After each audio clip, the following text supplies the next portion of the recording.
बिस्मिल्लाहिर्रहमानिर्रहीम अस्सलामु अलैकुम। चैप्टर नंबर 18 का question number 28। To verify whether a course in statistics improved performance a similar test was given to 12 participant both before and after the course. The original grades recorded in alphabetically order of the participant were. यानी पहले लफ्ज़ before use हुआ है तो ये मेरे पास जो values हैं ये बिफोर की हैं, ये जो आपको नज़र आ रही हैं। उसके बाद उन्होंने कहा after the course the grades were in the same order. तो मेरे पास देखिएगा बिफोर के बाद आफ्टर का वर्ड यूज़ हुआ तो ये मेरे पास जो वैल्यूज़ गिवन ये आफ्टर की हैं।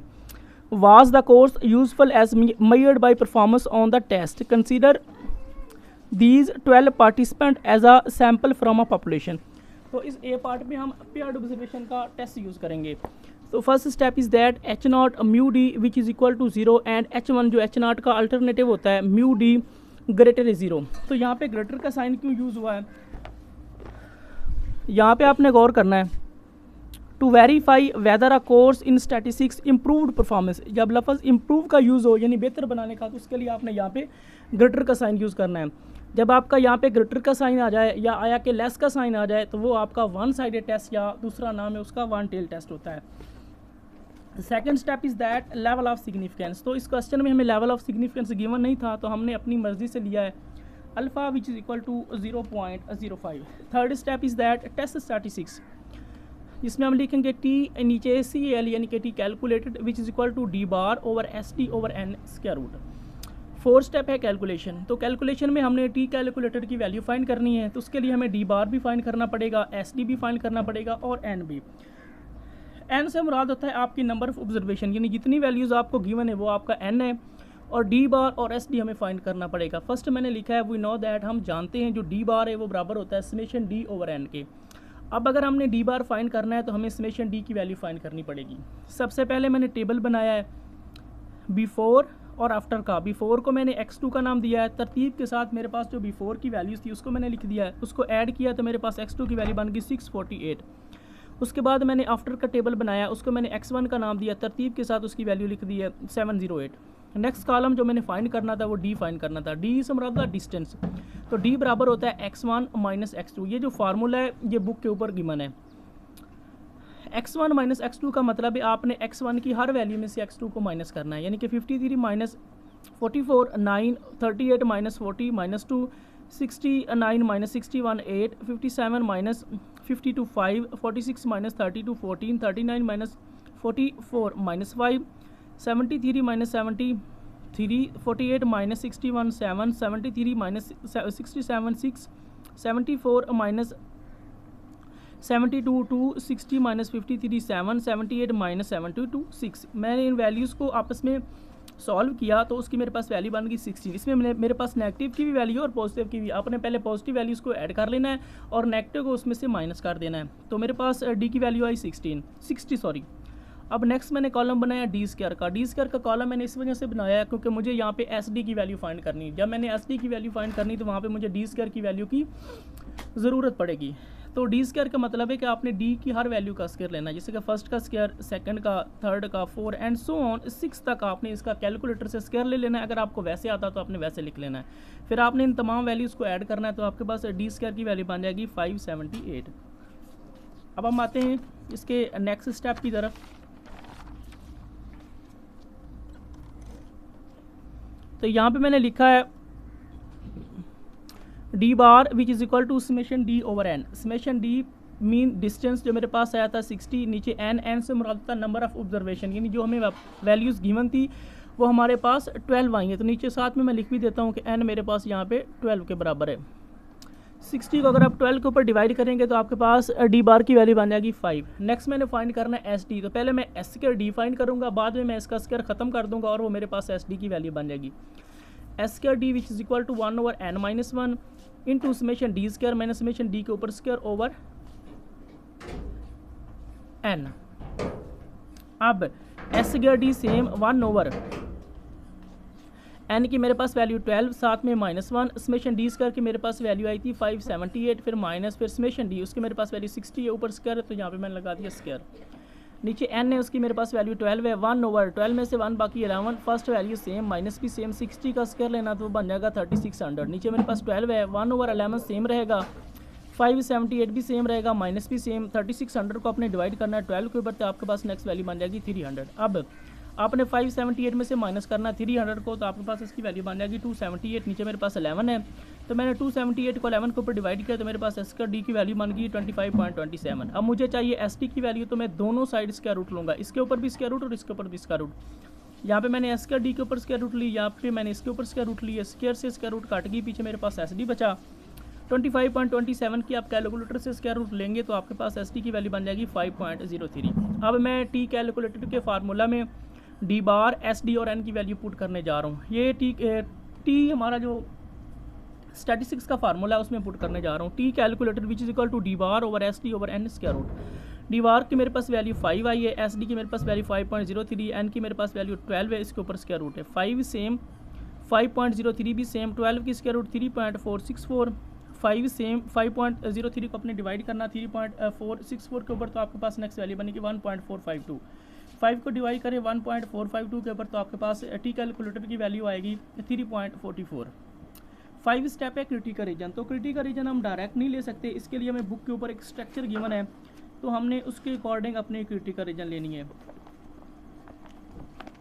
अब हम आते हैं बुक की तरफ और मैं आपको बताऊंगा कि आपने इसमें कौन सी क्रिटिकल रीजन लेनी और किस क्रिटिकल रीजन को यूज़ करना है, यहाँ पे आपने गौर करना है। सबसे पहली बात ये है कि जब भी आप इस तरह का कोई भी क्वेश्चन सॉल्व कर रहे हैं तो आपने क्रिटिकल रीजन जब भी लेनी है आपने H1 को माइंड में रखते हुए लेनी है। यहाँ पे लिखा हुआ म्यू ग्रेटर है म्यू नॉट, और हमारे पास था कि म्यू डी ग्रेटर है 0। तो अगर यहाँ पे ग्रेटर का साइन हमारा बन रहा हो तो उसके अकॉर्डिंग हमारी क्रिटिकल रीजन ये वाली बन रही है, यानी कि टी कैलकुलेटर ग्रेटर है या इक्वल है या ग्रेटर है टी अल्फा इंटू n-1। तो मैंने n-1 की जगह वर्ड वो न्यू यूज़ किया हुआ। n-1 से मुराद होता है डिग्री ऑफ फ्रीडम, और डिग्री ऑफ फ्रीडम को हम न्यू से डिनोट करते हैं, तो मैंने n-1 की जगह न्यू यूज़ किया हुआ, बाकी डिग्री ऑफ फ्रीडम सेम ही है। तो मैंने लिखा है टी कैलकुलेटर ग्रेटर का sign T alpha into nu. T calculator same रहेगा, ग्रेटर का साइन भी सेम रहेगा, टी भी सेम रहेगा, अल्फा की जगह उसकी वैल्यू 0.05, न्यू की जगह न्यू से हमारा डिग्री ऑफ फ्रीडम जो बराबर होता है n-1, एन की मेरे पास वैल्यू 12, साथ में -1, 12 में से 1 बाकी 11, तो मैंने न्यू की वैल्यू 11 लिख दी। अब टी कैलकुलेटर पहले है तो टी कैलकुलेटर की हम वैल्यू लिखेंगे 3.44। उसके बाद नेक्स्ट काम ये जो टी लिखा हुआ है इसका मतलब है कि आपने टी डिस्ट्रीब्यूशन के टेबल में जाना है और 0.05 को आपने 11 के टेबल में चेक करना है। अब हम जाएंगे बुक की तरफ और 0.05 को 11 के टेबल में हम चेक करेंगे। आप देखिएगा ये मेरे पास बुक है, ये है मेरे पास 0.05 और ये है मेरे पास 11, तो उसकी वैल्यू बन रही है 1.796, तो मैंने उसकी वैल्यू लिख दी है 1.796। नेक्स्ट स्टेप 6 है मेरे पास कंक्लूजन। तो ये जो कंक्लूजन होता है ये इस स्टेप के ऊपर डिपेंड करता है। अगर आपकी टी कैलकुलेटर की वैल्यू बड़ी आ रही हो, साथ वाली वैल्यू छोटी आ रही, तो उसका मतलब होता है वही रिजेक्ट H0। लेकिन अगर टी कैलकुलेटर की वैल्यू छोटी आ रही हो, साथ वाली वैल्यू बड़ी आ रही, तो उसका मतलब होता है वही एक्सेप्ट H0। अब हमारी टी कैलकुलेटर की वैल्यू बड़ी आ रही है और ये जो साथ वाली वैल्यू ये छोटी आ रही है, उसका मतलब होता है वही रिजेक्ट H0। 6 स्टेप, सो वही रिजेक्ट H0। हमने H0 को रिजेक्ट किया, उसकी मैंने रीज़न भी बताई है। Because the value of T calculator, मेरे पास जो टी कैलकुलेटर की वैल्यू आई है is greater than T alpha into new, वो टी अल्फ़ा इंटू न्यू की इस वैल्यू से बड़ी आई है, जिसकी वजह से हम इसको रिजेक्ट करते हैं। अब हम आते हैं इसके नेक्स्ट पार्ट की तरफ। ऊपर वाली ये जो कैलकुलेशन है ये सेम रहेगी, ये जो आपको नज़र आ रहा है पैरा ये सेम रहेगा, नीचे से हमारी चेंजिंग होगी। उन्होंने कहा है would the same conclusion be reached if tests were not considered pair. उन्होंने कहा है कि आपने नॉट पेयर्ड ऑब्जर्वेशन का फार्मूला यूज़ करना है और लेवल ऑफ सिग्निफिकेंस उन्होंने हमें गिवन दिया है, use 5% level of significance in both cases. तो अब हम आते हैं इसके नेक्स्ट पार्ट की तरफ। तो मैंने ऊपर लिख दिया है कि observation not considered paired. First step is that mu D which is equal to 0 H1 mu D greater है 0, क्योंकि उन्होंने हमें इम्प्रूव का साइन दिया था ऊपर स्टार्ट में, तो ऊपर वाला पैरा सेम रहना है, नीचे से आपकी चेंजिंग आनी ए और बी पार्ट में। तो उसी इम्प्रूव को माइंड में रखते हुए यहाँ पे हमने ग्रेटर का साइन यूज़ किया है। जब हम यहाँ पे ग्रेटर का साइन यूज़ करेंगे तो वो हमारा वन साइडेड टेस्ट या वन टेल टेस्ट बन जाएगा। Second step is that level of significance, तो इस क्वेश्चन में हमें लेवल ऑफ सिग्निफिकेंस उन्होंने गिवन दिया 0.05। Third step is that test statistics, तो नॉट पेयर्ड ऑब्जर्वेशन के लिए हम यूज़ करेंगे T calculated which is equal to x⁻1 minus x⁻2 over SP1 over N1 plus 1 over N2। यहाँ पे मैंने लिखा D.F मीन के degree of freedom, degree of freedom बराबर मेरे पास N1 plus N2 minus 2। Fourth step है calculation, तो calculation करने से पहले मैं आपको इस टेबल के बारे में बताऊंगा, फिर हम कैलकुलेशन करेंगे। मेरे पास जो वैल्यूज़ गिवन थी फर्स्ट उसको मैंने नाम दिया था बिफोर का, और जो बिफोर की वैल्यूज़ होती हैं वो x2 होती हैं। उसके बाद मेरे पास वैल्यूज़ गिवन थी आफ्टर की, तो जो आफ्टर की वैल्यूज़ है उसको मैंने x1 का नाम दिया है। अब बिफोर की वैल्यू को मैंने x2 का नाम दिया, नीचे तरतीब के साथ उसकी मैंने वैल्यूज़ को लिख दिया है। नेक्स्ट मैंने कॉलम बनाया है x2 स्क्वायर का। x2 स्क्वायर का मतलब है कि आपने x2 की हर वैल्यू का स्क्वायर लेना है, फर्स्ट वैल्यू का स्क्वायर, सेकंड का, थर्ड का, एंड सो ऑन। आपने 12 वैल्यू तक 72 तक इसका स्क्वायर कैलकुलेटर से लेना है। उसके बाद आपने x2 की भी वैल्यूज़ को ऐड कर लेना है, x2 की स्क्वायर की वैल्यूज़ को भी ऐड कर लेना है। नेक्स्ट काम, हमने आफ्टर को x1 का नाम दिया था, तो जो मेरे पास आफ्टर की वैल्यू उसको मैंने x1 का नाम दिया, नीचे तरतीब के साथ उसकी वैल्यूज़ को लिख दिया और उसको ऐड किया, तो मेरे पास x1 की वैल्यू बन गई 708। नेक्स्ट मैंने कॉलम बनाया है x2 स्क्वायर का, सॉरी यहाँ पे ठीक है। नेक्स्ट कॉलम है मेरा x1 स्क्वायर का। x1 स्क्वायर का मतलब होता है कि आपने x1 की हर वैल्यू का स्क्वायर लेना, फर्स्ट का, सेकंड का, थर्ड का, एंड सो ऑन 78 तक आपने इसका स्क्वायर लेना है कैलकुलेटर से। उसके बाद आपने इन वैल्यूज़ को ऐड करना है, तो आपके पास x1 स्क्वायर की वैल्यू बन जाएगी 44022। अब नीचे मैंने डॉट लगा के लिखा है N1 12 और N2 12। इसके बारे में मैं आपको बता देता हूँ। आपने x2 की वैल्यूज़ को काउंट करना है, यानी गिनना है, तो आपके पास ये वैल्यू बन जाएगी 12, तो आपका N2 बन गया 12। इसी तरह x1 की वैल्यूज़ को भी अगर आप गिने काउंट करें तो ये भी आपके पास 12 बन जाएंगी, तो आपका N1 भी बन गया 12। अब इस फार्मूला में जो मुझे वैल्यूज़ फाइंड करनी है मैं उसको फाइंड करने चला हूँ, यानी कि मुझे चाहिए x⁻1 की वैल्यू, मुझे चाहिए x⁻2 की वैल्यू, मुझे चाहिए SP की वैल्यू, जबकि N1 और N2 की वैल्यू मेरे पास ऑलरेडी मौजूद है। फर्स्ट मैं फाइंड करने जा रहा हूँ x⁻1 बराबर होता है summation x1 over N1। Summation x1 की मेरे पास वैल्यू है 708, N1 की मेरे पास वैल्यू 12 है, 708 divided by 12 which is equal to 59। अब मैं फाइंड करने जा रहा हूँ x⁻2 बराबर होता है समेशन x2 ओवर N2। अब समेशन x2 की मेरे पास वैल्यू है 648, N2 की मेरे पास वैल्यू 12 है, तो अगर मैं 648 को डिवाइड करता हूँ 12 के ऊपर तो मेरे पास उसकी वैल्यू आ जाएगी 54। नेक्स्ट मुझे चाहिए SP, तो पहले मैं यहाँ पे S² फाइंड करूँगा, बाद में उसका स्क्वायर ख़त्म कर दूंगा, तो मेरे पास SP की वैल्यू बन जाएगी। S² बराबर होता है 1 over N1 plus N2 minus 2 into summation x1 minus summation x1 बार का ऊपर square plus summation into x2 minus x⁻2 का स्क्वायर। अब 1 over N1 plus N2 minus 2 summation को मैंने इसके ऊपर अप्लाई कर दिया, तो ये मेरे पास बन गया summation x1 square plus summation x1 इसके ऊपर स्क्वायर, नीचे N1 प्लस समेशन को इसके ऊपर अप्लाई किया, तो मेरे पास बन गया summation x2 square minus summation x2 इसके ऊपर स्क्वायर और नीचे N2। अब 1 ओवर N1 की जगह उसकी वैल्यू 12, N2 की भी मेरे पास वैल्यू 12, साथ में माइनस 2 समेशन x1 स्क्वायर की मेरे पास वैल्यू है 44022। फिर उसके बाद यहाँ पे सॉरी माइनस का साइन था, तो यहाँ पे मैंने माइनस का साइन लगा दिया।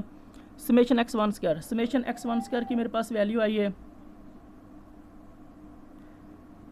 708, समेशन x1 की वैल्यू है इसके ऊपर स्क्वायर है, तो यहाँ पे मैंने स्क्वायर लगा दिया, नीचे मेरे पास N1 है तो N1 की मैंने वैल्यू लिख दी 12। फिर प्लस का साइन समेशन x2 स्क्वायर की मेरे पास वैल्यू है 37168, फिर माइनस, फिर समेशन x2 इसके ऊपर स्क्वायर, समेशन x2 की मेरे पास वैल्यू है 648, नीचे मेरे पास N2 है और N2 की मेरे पास वैल्यू 12 है।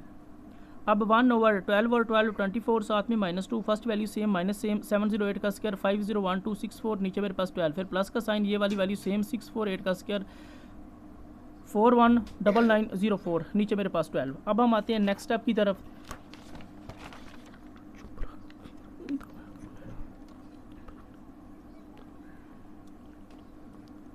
यहाँ पे देखिएगा हम लिखेंगे S² which is equal to, मैं नेक्स्ट कैलकुलेशन कर रहा हूँ 1 ओवर 22 इंटू 44 022 माइनस,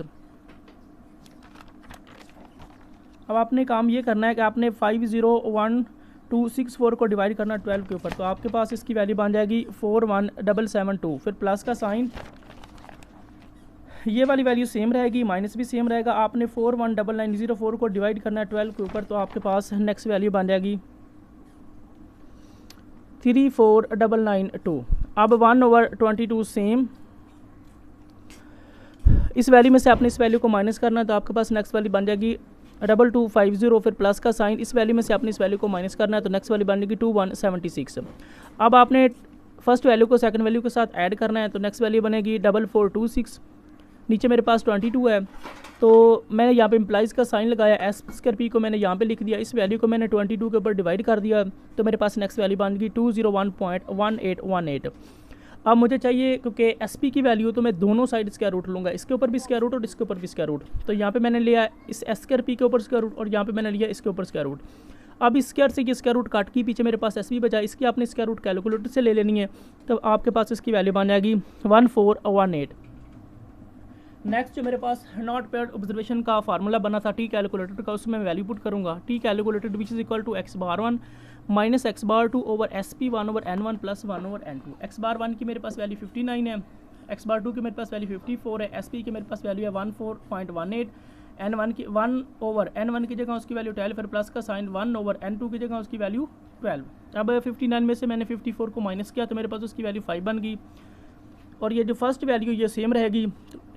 1 को हमने 12 के ऊपर डिवाइड किया, तो उसकी मेरे पास वैल्यू बन गई 0.0833, फिर प्लस का साइन, फिर 1 को आपने 12 के ऊपर डिवाइड करना है, तो मेरे पास इसकी वैल्यू बन जाएगी 0.0833। अब 5 सेम रहेगा, ये वैल्यू भी सेम रहेगी, इन दोनों को आपने ऐड करना, तो आपके पास नेक्स्ट वैल्यू बन जाएगी 0.11666। अब 5 सेम, ये वाली वैल्यू भी सेम, आपने 0.166 जो है उसका स्क्वायर रूट लेनी, तो आपके पास नेक्स्ट वैल्यू बन जाएगी 0.4082। ऊपर वाली वैल्यू सेम, आपने इस वैल्यू को इस वैल्यू के साथ मल्टीप्लाई करना है, तो आपके पास वैल्यू बनेगी 5.788। अब आपने 5 को डिवाइड करना 5.788 के ऊपर, तो आपके पास नेक्स्ट वैल्यू बन जाएगी 0.86। 5 स्टेप है क्रिटिकल रीजन, तो क्रिटिकल रीजन हम डायरेक्ट नहीं लेंगे। तो आपको याद होगा ये जो मैंने आपको इसका ए पार्ट करवाया है इस क्वेश्चन का, उसमें हमारे पास कंडीशन बन रही थी म्यू डी ग्रेटर है 0। जब ग्रेटर 0 हो तो उसके लिए हमारी क्रिटिकल रीजन बनती है टी कैलकुलेटर ग्रेटर है टी अल्फा इंटू न्यू। तो ये भी हमारे पास सेम कंडीशन बन रही, तो उसके लिए हम सेम क्रिटिकल रीजन यूज़ करेंगे। वहाँ पर भी हमारे पास H1 म्यू डी ग्रेटर था 0, और यहाँ पे भी हमारे पास H1 म्यू डी ग्रेटर है 0, तो जिसके लिए हमारी क्रिटिकल रीजन बनेगी टी कैलकुलेटर ग्रेटर है T alpha into nu. Nu mean degree of freedom और alpha mean level of significance. अब टी कैलकुलेटर सेम, ग्रेटर का साइन भी सेम, अल्फा की जगह उसकी वैल्यू 0.05, न्यू से मुराद डिग्री ऑफ फ्रीडम। यहाँ पे हमारे पास सिंगल मीन नहीं है बल्कि डबल मीन है, तो उसके लिए हम डिग्री ऑफ फ्रीडम यूज़ करते हैं nu which is equal to n1 plus n2 minus 2। n1 की वैल्यू 12, n2 की भी वैल्यू 12, साथ में माइनस 2, 12 और 12 मेरे पास 24, साथ में माइनस 2, 24 में से आपने 2 को माइनस करना है, तो आपके पास नेक्स्ट वैल्यू बन जाएगी 22। तो मैंने अल्फा की जगह उसकी वैल्यू 0.05 लिख दी, न्यू की जगह उसकी वैल्यू 22 लिख दी, टी कैलकुलेटर की मेरे पास वैल्यू 0.86। तो अब हम जाएंगे, ये टी लिखा हुआ है, इसका मतलब है आपने टी डिस्ट्रीब्यूशन के टेबल में जाना है और 0.05 को आपने 22 के टेबल में चेक करना है। अब हम आते हैं बुक की तरफ और हम चेक करेंगे 0.05 को 22 के टेबल में।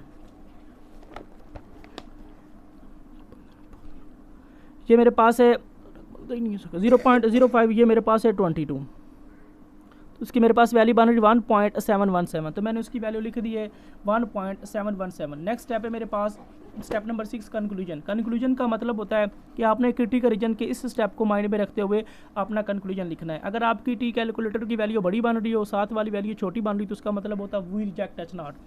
अगर टी कैलकुलेटर की वैल्यू छोटी आ रही है और साथ वाली वैल्यू बड़ी आ रही है, तो उसका मतलब होता है वी एक्सेप्ट H0। अब हमारी टी कैलकुलेटर की वैल्यू छोटी आ रही है और ये जो साथ वाली वैल्यू ये बड़ी आ रही है, यानी जो मेरे पास टी अल्फा इंटू न्यू की वैल्यू वो बड़ी आ रही है, तो इसका मतलब है we accept H0। So we accept H0, हम H0 को एक्सेप्ट करते हैं। उसकी मैंने रीज़न भी बताई है, because the value of T calculator, मेरे पास जो टी कैलकुलेटर की ये वैल्यू आई है is less than T alpha into new. वो टी अल्फा इंटू न्यू की इस वैल्यू से मेरी वैल्यू छोटी आई है, जिसकी वजह से हम इसको एक्सेप्ट करते हैं।